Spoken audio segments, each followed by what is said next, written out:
하나님의 말씀은 예레미야서 46장 1절 말씀만 제가 봉독하도록 하겠습니다. 예레미야서 46장 1절 말씀입니다. 열국에 대하여 선지자 예레미야에게 임한 여호와의 말씀이라. 아멘.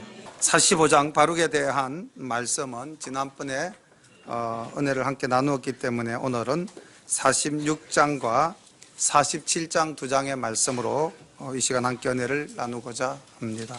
46장부터 이제 이스라엘에 대한 심판의 말씀이 끝이 나고 이제 그 이스라엘을 둘러싼 주변 나라에 대한 하나님의 심판을 예레미야를 통해서 선포하시는데, 그 주변 여러 나라들 중에서 제일 먼저 하나님께서 예레미야를 통하여 말씀하신 나라가 애굽입니다.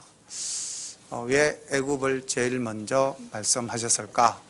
이것도 우리가 한번 생각해 보시기를 바랍니다. 그리고 이스라엘 백성들에게 있어서 애굽이라는 나라는 어떤 의미였던가? 오늘날 우리가 이 땅을 살아가면서 나에게 있어서 애굽은 또 무엇일까? 이것도 한번 같이 생각을 해보시면 좋을 것 같습니다. 그리고 47장에서는 블레셋 하면은 또 우리의 머릿속에 많은 생각들이 떠오를 수가 있겠죠. 나에게 있어서 블레셋은 무엇인가? 나의 블레셋. 가족 내에 있을 수도 있고 또 바깥 환경에 있을 수도 있겠죠. 그래서 하나님께서 이스라엘의 주변국을 심판하시면서 그 서두에 올린 두 나라가 애굽과 블레셋, 이 두 나라입니다. 그래서 이 두 나라에 대해서 깊이 묵상을 한번 해보시고, 또 성경에 대한 지식이 없으신 분들은 오늘 또 말씀을 통해서 애굽이란 나라와 블레셋이라는 나라가 어떠한 나라였던가를 잘 새겨 들으면서 내 삶에 한번 적용해 보시면 좋으실 것 같습니다. 46장 1절부터 말씀을 봅니다. 열국에 대하여 선지자 예레미야에게 임한 여호와의 말씀이라. 애굽을 논한 것이니 곧 유다 왕 요시야의 아들 여호야김 제4년에 유브라데 하숫가 갈그미스에서 바벨론 왕 느부갓네살에게 패한 애굽 왕 바로느고의 군대에 대한 말씀이라. 너희는 큰 방패, 작은 방패를 예비하고 나가서 싸우라. 너희 기병이여 말에 안장을 지워 타며 투구를 쓰고 나서며 창을 갈며 갑옷을 입어라. 여호와께서 가라사대 내가 본적 그들이 놀라 물러가며 그들의 용사는 패하여 급히 도망하며 뒤를 돌아보지 아니함은 어찌 민고 두려움이 그들의 사방에 있음이로다 하셨나니 발이 빠른 자도 도망하지 못하며 용맹이 있는 자도 피하지 못하고 그들이 다 북방에서 유브라데 하숫가에 넘어지며 엎드러지는 도다. 저 나일의 창이람과 강물의 흉흉함 같은 자 누구뇨? 애굽이 나일의 창이람과 강물의 흉흉함과 같도다. 그가 가로되 내가 일어나 땅을 덮어 성읍들과 그 거민들을 멸할 것이라. 말들아 달리라, 병거들아 급히 동하라. 용사여 나오라. 방패 잡은 구스인과 푸딘과 활을 당기는 루디민이여 나올지니라 하거니와 그날은 주 만군의 여호와께서 그 대적에게 원수 갚는 보수일이라. 칼이 배부르게 삼키며 그들의 피를 가득히 마시리니 주 만군의 여호와께서 북편 유브라데 하숫가에서 희생을 내실 것임이로다. 처녀딸 애굽이여 길라스로 올라가서 유양을 취하라. 내가 많은 의약을 쓸지라도 무효하며 낫지 못하리라. 내 수치가 열방에 들렸고 내 부르짖음은 땅에 가득하였나니 용사가 용사에게 부딪혀 둘이 함께 엎드러졌음이니라. 1절부터 12절까지의 말씀의 주된 내용을 살펴보면은 1절에서 우리가 예레미야가 시작될 때에 예레미야에게 하나님께서 하신 말씀이 있습니다. 20대에 예레미야가 선지자로 부름받았을 때에 하나님께서는 예레미야에게 예레미야서 1장 9절과 10절에 이렇게 말씀하셨습니다.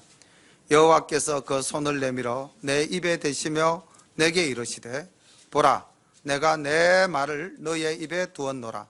보라 내가 오늘날 너를 열방 만국 위에 세우고 너로 뽑으며 파괴하며 파멸하며 넘어뜨리며 건설하며 심게 하였느니라.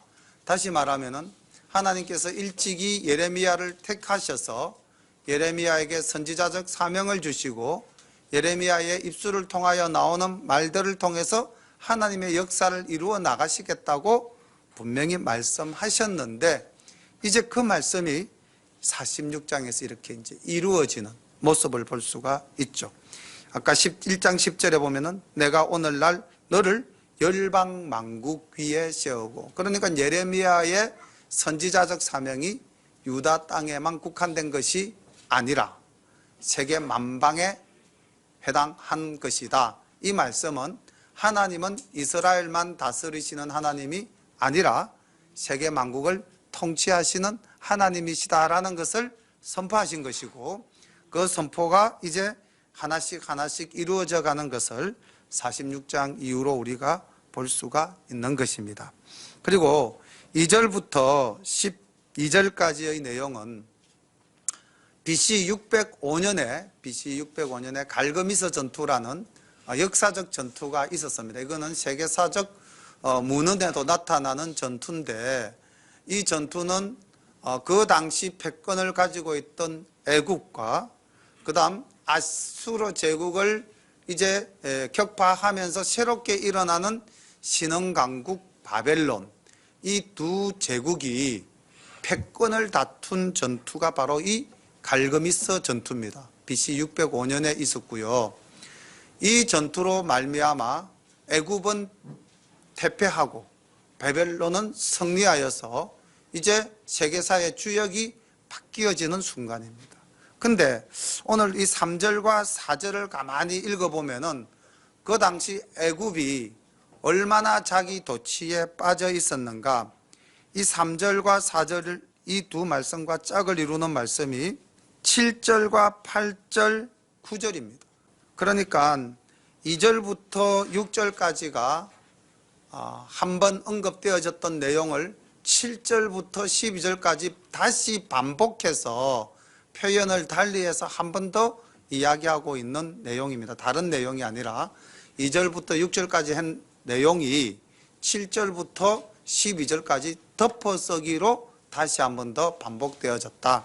그러니까 3절, 4절에는 애굽의 굉장한 군사력, 그 당시 패권을 쥐고 있던 애굽의 막강한 힘, 이것이 7절, 8절에서 나일강의 그 도도함, 나일강의 그 웅장함, 나일강의 그 장일함, 물결이 이렇게 굽이굽이 치면서 흘러내려오는 그 모습이죠. 다시 말하면 세계를 지배하고 있었던 애굽의 막강한 파워를 이렇게 나일 강물에 비유해서 이야기하고 있었습니다. 그래서 애굽이 얼마나 교만하였는가, 8절 후반부에 이렇게 기록되어져 있죠. 그가 가로되 내가 일어나 땅을 덮어 성읍들과 그 거민을 멸할 것이라. 이렇게 자기 도취에 빠져 있었던 애굽입니다. 그런데 그 애굽이 이제 위에서 5절에 보니까 어떻게 됩니까? 하나님께서 본적 그들이 놀라 물러가며 그들의 용사는 패하여 급히 도망하며 뒤를 돌아보지 아니하면 어찌민고 두려움이 그들의 사방에 있음이로다 하셨나니 발이 빠른 자도 도망하지 못하며 용맹이 있는 자도 피하지 못하고 그들이 다 북방 유브라데 하숫가에서 넘어지며 엎드러지는도다. 그렇게 기록되어져 있죠. 그런데 똑같은 말씀이 10절에는 이렇게 기록되어져 있습니다. 그날은 주 만군의 여호와께서 그 대적에게 원수 갚는 보수일이라. 칼이 배부르게 삼키며 그들의 피를 가득히 마시리니 주 만군의 여호와께서 북편 유브라데 하숫가에서 희생을 내실 것이미로다. 처녀딸 애굽이여 길르앗으로 올라가서 유양을 취하라. 내가 많은 의약을 쓸지라도 무효하여 낫지 못하리라. 내 수치가 열방에 들렸고 내 부르짖음은 땅에 가득하였나니 용사가 용사에게 부딪혀 둘이 함께 엎드러졌음이니라. 전쟁에서 대패하는 모습을 반복해서 재현에 나타내 보이고 있습니다. 자, 자, 여기서 우리가 이제 한번 생각해 봅시다. 뭐 이거는 지난날 역사 속에서 애굽이라는 한 거대한 제국이 신흥 강국으로 떠오르는 나라를 무찌르고 그들의 권세를 영원히 이어가고자 벌였던 전투입니다. 그런데 그 전투에서 크게 패하고 이제 국군이 기울어져 가는 모습인데, 우리가 여기서 한번 생각해 볼 것은 이 역사를 주관하는 분이 누구다? 하나님이시다라는 것을 우리가 반드시 기억해야 될 줄로 믿습니다. 다시 말하면은 우리가 이 땅을 살아가면서 뭔가 우리의 가진 힘과 능력으로 세상을 주도하고 내가 꿈꾸는 그 모든 것을 이루어 나갈 수 있겠지라고 생각하시지만은 그것은 착각이라는 것입니다. 우리의 힘으로는 아무것도 할 수가 없습니다. 아까 우리 집사님이 기도하실 때에 오늘 뭐 교회 처음 오신 분이나 또 우리 어린 친구들은 아마 이런 생각을 했을 겁니다. 벌레만도 못한 저를 이렇게 이야기했을 때, 야, 우리 사람이 얼마나 고귀한 존재인데 저 집사님은 기도하면서 자신을 벌레보다도 못하다고 저렇게 표현하나, 저렇게 아마 생각하는 사람이 있었을 겁니다.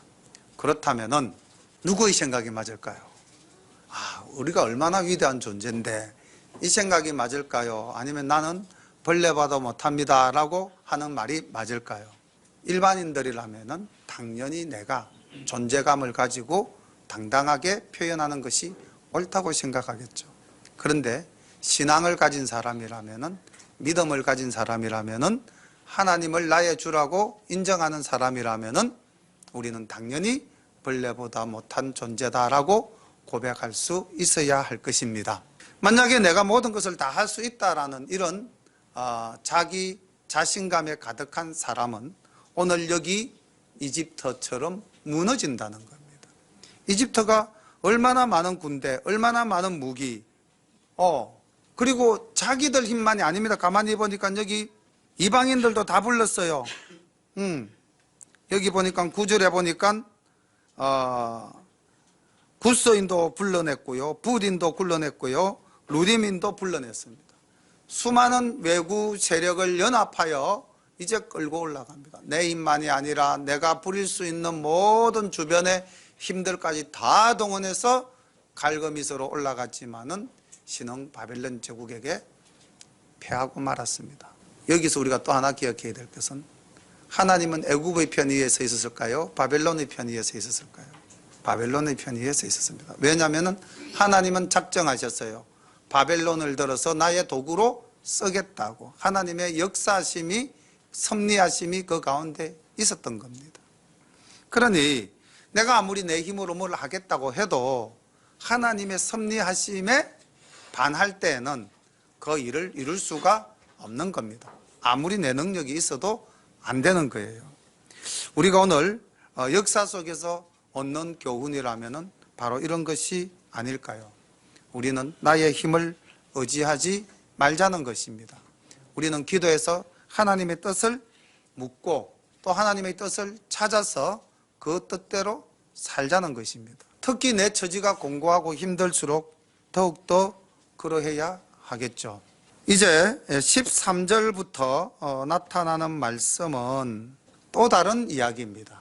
이제 12절까지는 역사 속에 나타났던 605년, BC 605년 갈그미스 전투와 관련되어진 예레미야의 예언과 그 성취가 있었다면은, 이제 13절 이후로 26절까지의 말씀은 바벨론에 의해서 애굽이 아예 망하는 BC 567년 바벨론 제국에 의해서 멸망당하는 것에 대한 새로운 예언입니다.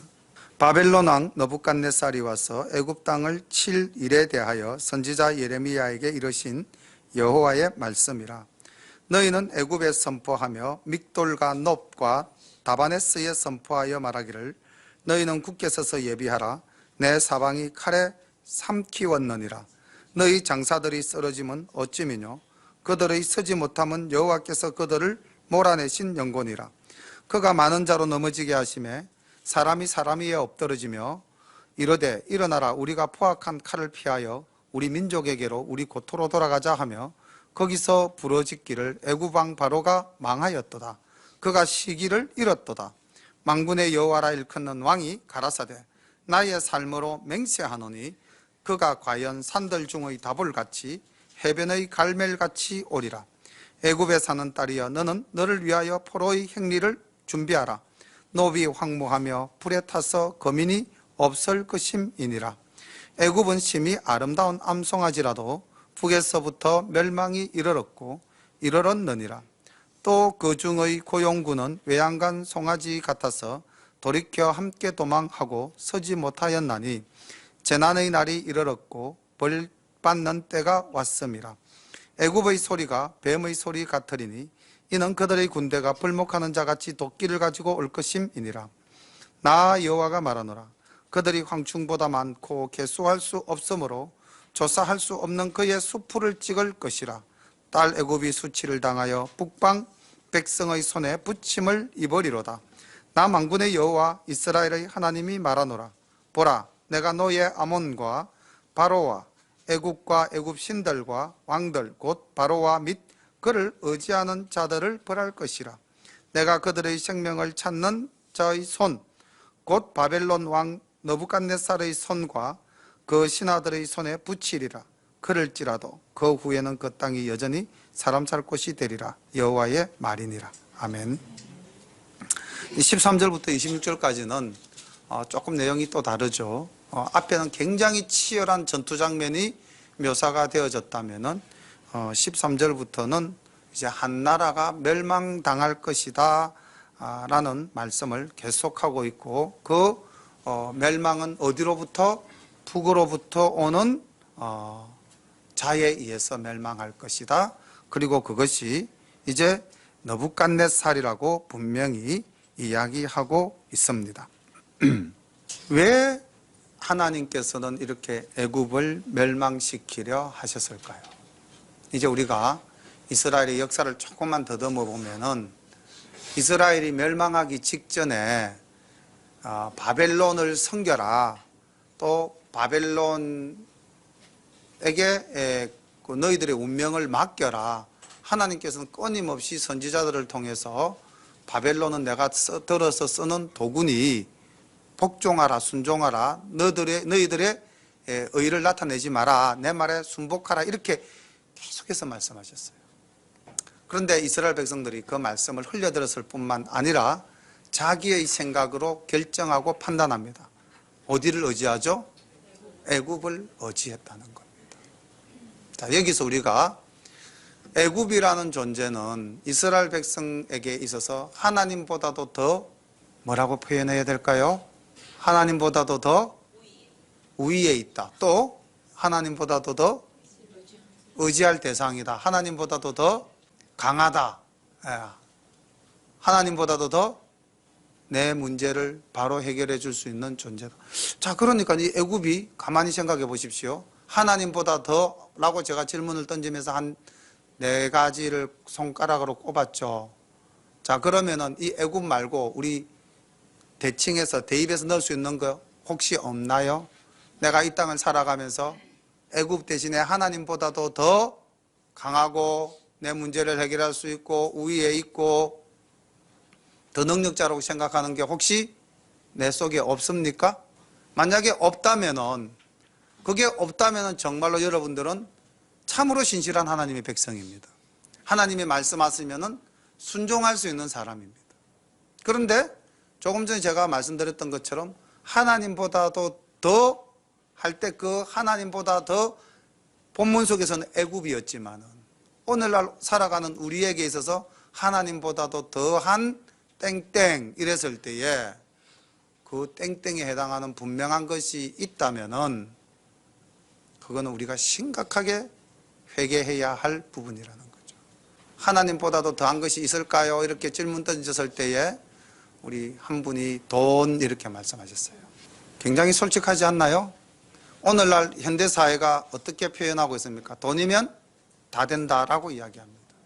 다시 말하면 돈이 분명히 많은 사람들의 머릿속에는 하나님보다도 더한 존재로 자리매김을 하고 있다. 이게 오늘날 현실 아닙니까? 부정할 수 있겠어요? 부정하실 수 있다면 참 진실한 하나님의 백성입니다. 근데 많은 사람들은 부정을 못합니다. 그래서 우리는 돈을 지배하기보다는 돈에 굴종당하죠. 돈을 다스리기보다는 돈에 우리는 구속되어져 살고 있는 것입니다. 오늘 이스라엘이 그렇지 않습니까?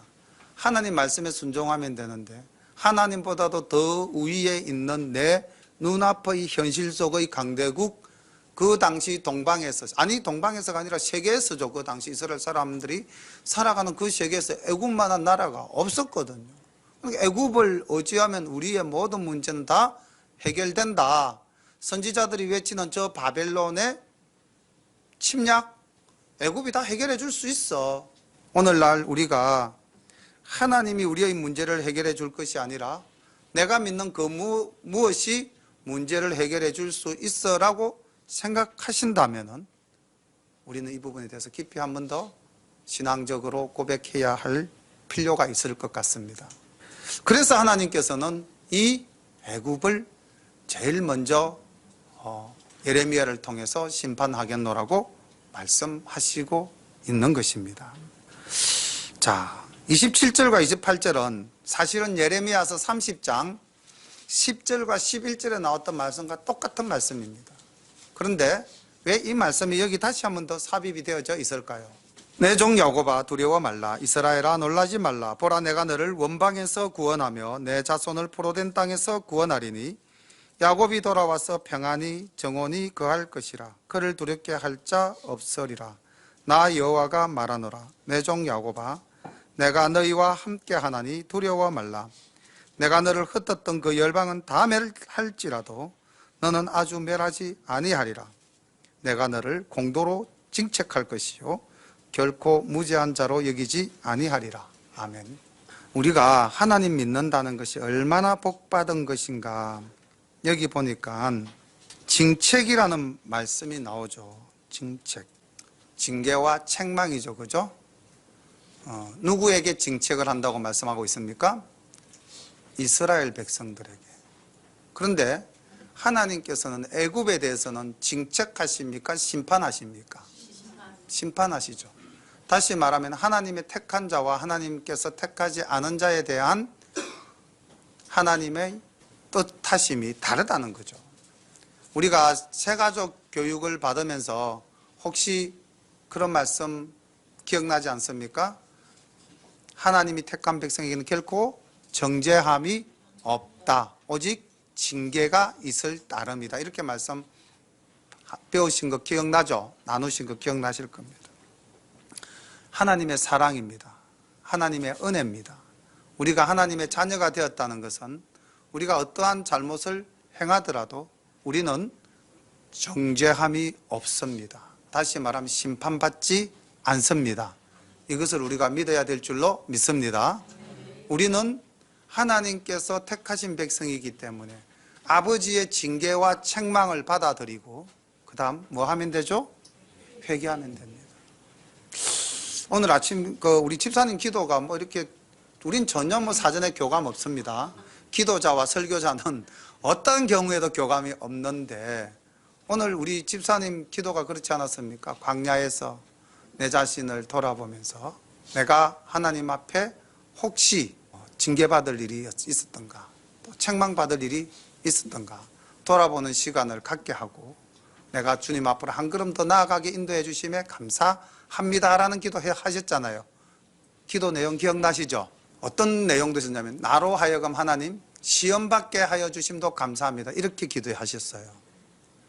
놀라운 기도 아닙니까? 이거 어떻게 감히 우리가 그렇게 표현할 수 있겠습니까? 시험이라면 당하지 않고 싶은 게 인간이고 우리들이잖아요. 근데 우리가 똑같이 예배 드리는 분 중에 한 분이 이런 말씀을 하셨다는 거예요.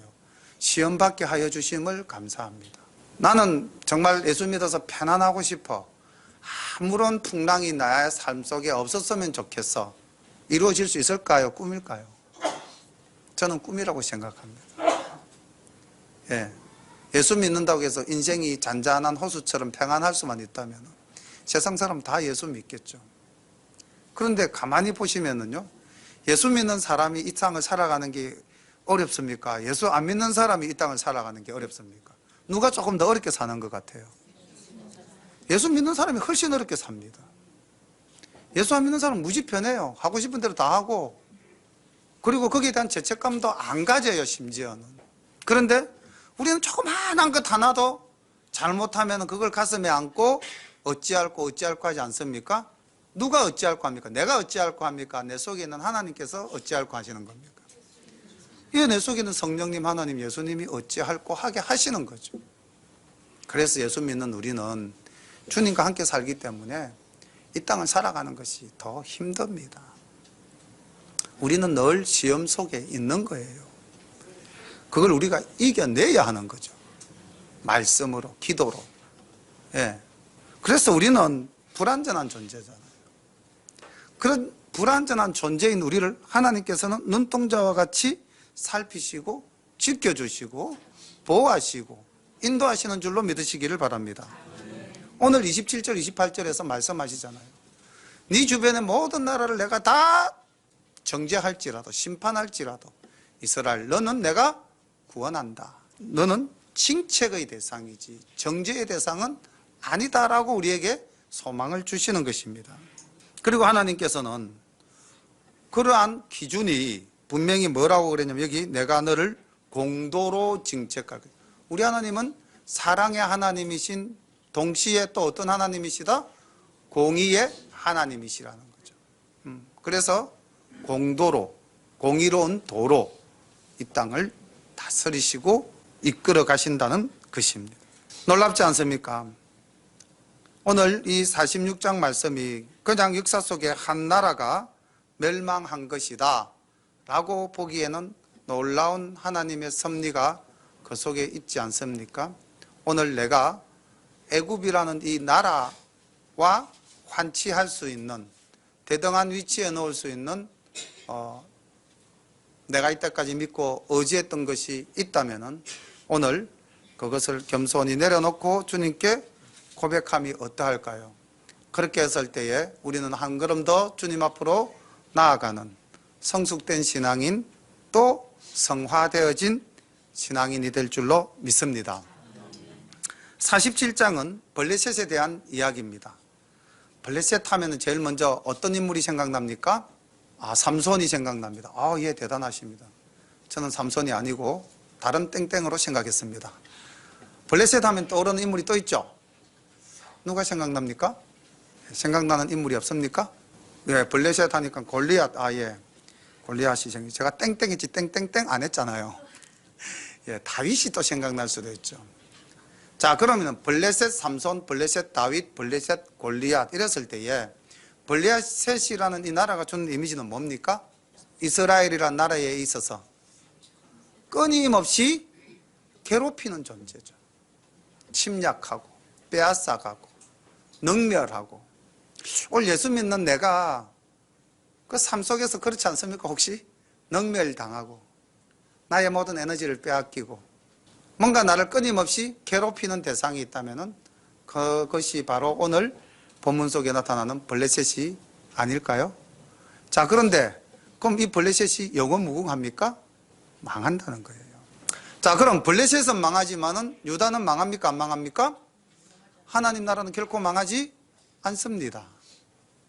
오늘 이 말씀에 위로를 받으시기를 바랍니다. 내가 의지하는 애굽이 있었다면 이제 나를 짓누르는 블레셋이 있는 겁니다. 그 블레셋을 우리는 극복해야 될 줄로 믿습니다. 47장 내용을 봅니다. 바로가 가사를 치기 전에 블레셋 사람에 대하여 선지자 예레미야에게 임한 여호와의 말씀이라. 여호와께서 이같이 말씀하시되 보라, 물이 북방에서 일어나 창이라는 시내를 이루어 그 땅과 그 중에 있는 모든 것과 그 성읍과 거기 거하는 자들을 엄몰시키리니 사람들이 부르짖으며 그 땅 모든 거민이 애곡할 것이라. 힘센 것의 굽치는 소리와 달리는 병거바퀴의 울리는 소리에 아비의 손이 풀려서 그 자녀를 돌아보지 못하리니 이는 블레셋 사람을 진멸하시며 두로와 시돈에 남아있는 바 도와줄 자를 다 끊어버리시는 날이 이름이라. 여호와께서 갑돌섬에 남아있는 블레셋 사람을 멸하시리라. 갓사가 삭발되었고 아스글론과 그들에게 남아있는 평지가 멸망되었나니 내가 내 몸 배기를 어느 때까지 하겠느냐. 여호와의 칼이여 내가 언제까지 쉬지 않겠느냐. 내 집에 들어가서 가만히 쉴지어다. 여호와께서 이를 명하선적 어떻게 쉬겠느냐. 아스글론과 해변을 치려하여 그가 명정하셨느니라. 아멘. 여기 갑돌이라고 번역한 말은, 갑돌을 우리 조상님들이 1900년대 초반에 성경을 번역할 때에 그레데, 오늘날 크레타 섬입니다. 그리스 밑에 세계사적으로 보면은 미노아 문명이라고 인류에 있어서 굉장히 앞선 문명, 그리스 문명의 기원이 되는 미노아 문명이 시작된 곳이 바로 이 그레데 섬입니다.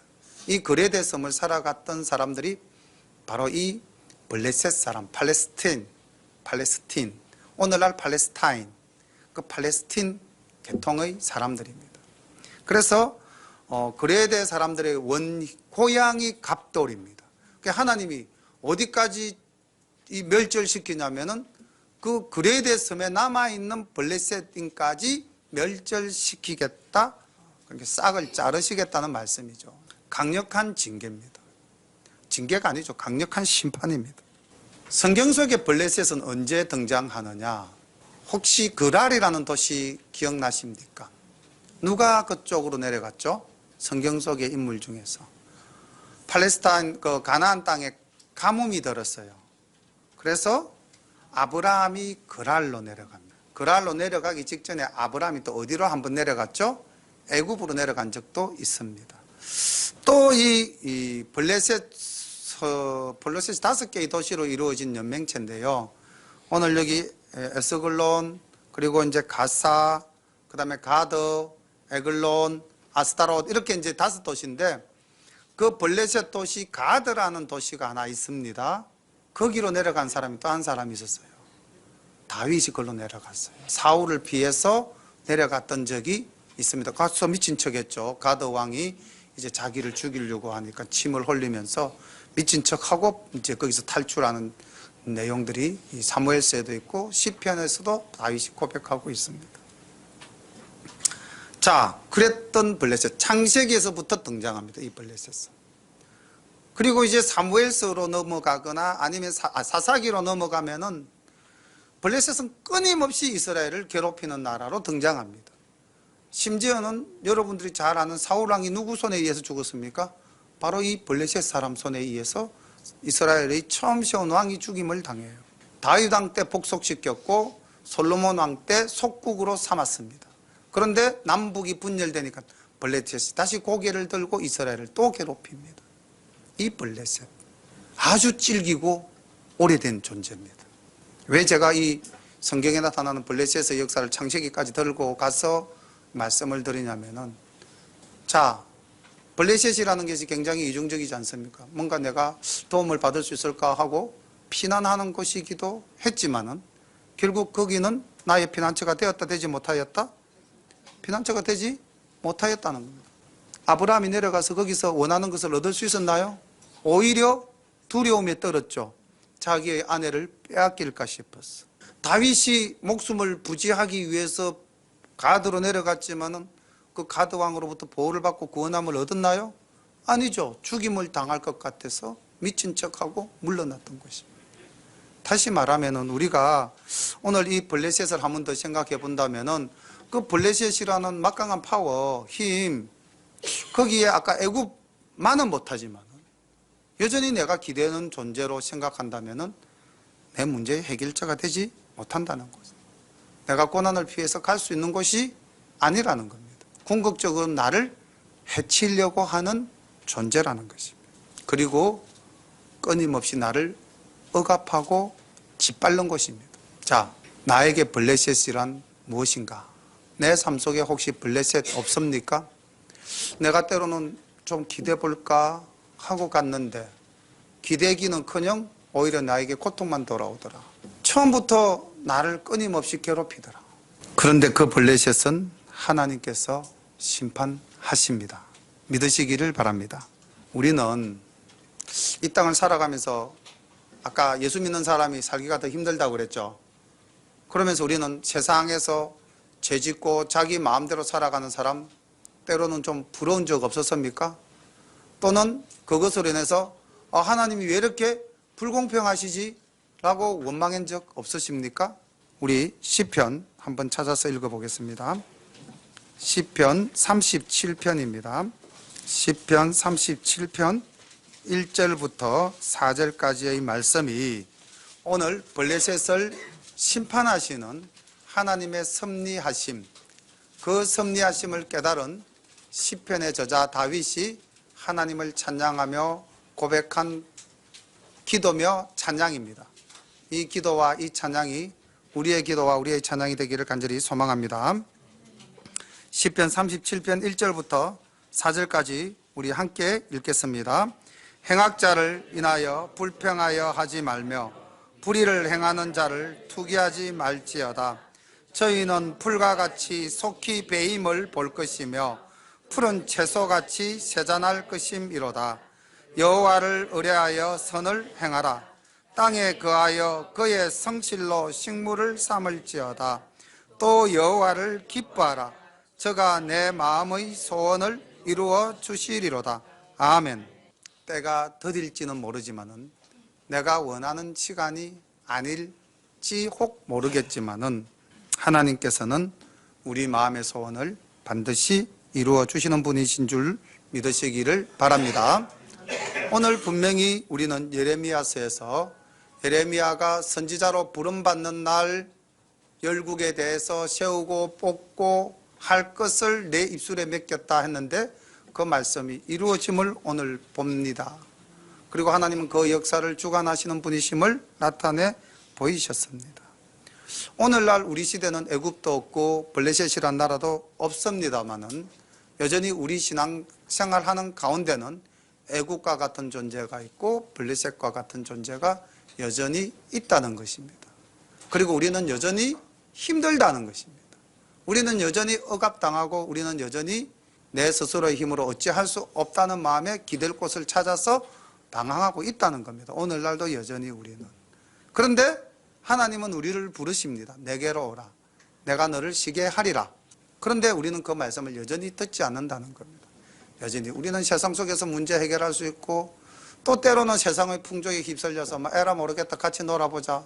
그 물결에 휩쓸려 내려가는 경우도 없지 않아 있지 않았습니까? 그런데 역사를 주관하시는 하나님은 애굽도 멸하시고 블레셋도 멸하십니다. 그리고 하나님이 택한 백성 이스라엘은 징책하십니다. 오늘날 나의 삶 속에 혹 징계와 책망이 있다면 그것을 깨닫는다면 깊이 느끼시고 회개하시고 하나님께로 돌아오시기를 바랍니다. 깨달음을 주시는데도 여전히 나는 듣지 않겠습니다 라고 내 고집을 앞세운다면 그것은 곧 불신으로 가는 지름길이요 멸망으로 가는 지름길입니다. 우리가 멸망받았어야 되겠습니까? 하나님께서 택한 백성인데 끝까지 주님 옷자락 붙잡는 그 혈루증 앓는 여인의 믿음으로 주님 옷자락 붙드는 우리 열린 가족 모두가 되시기를 소망합니다. 기도드리겠습니다. 천지를 창조하시고 역사를 주관하시며 마지막 날에 이 땅의 모든 것을 심판하실 우리 아버지 하나님 은혜를 감사합니다. 역사 속의 두 나라가 하나님 아버지 오늘 우리의 삶 속에는 없는 나라지만은 그러나 역사 속의 두 나라의 모습은 오늘도 여전히 우리의 삶 속에서 우리를 지배하고 있습니다.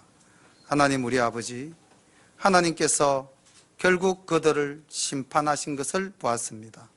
하나님 그들은 우리에게 평안도 주지 못하고 그들은 우리에게 문제의 해결도 해주지 못하고 그들은 결국 우리를 끊임없이 괴롭히고 압박하는 그리고 우리를 신음하게 하는 존재였음을 알게 됩니다. 하나님 우리가 이 땅에서 우리의 삶 속에 있는 그 모든 제약된 것을 능히 이겨나갈 수 있도록 오직 주님 붙잡고 승리하는 우리 열린 가족 모두 될 수 있도록 인도하여 주실 줄 믿습니다. 이 모든 것을 이루어 주실 줄 믿사옵고 찬양과 경배 하나님께 올려드리며 예수님 이름 받들어 기도드립니다. 아멘.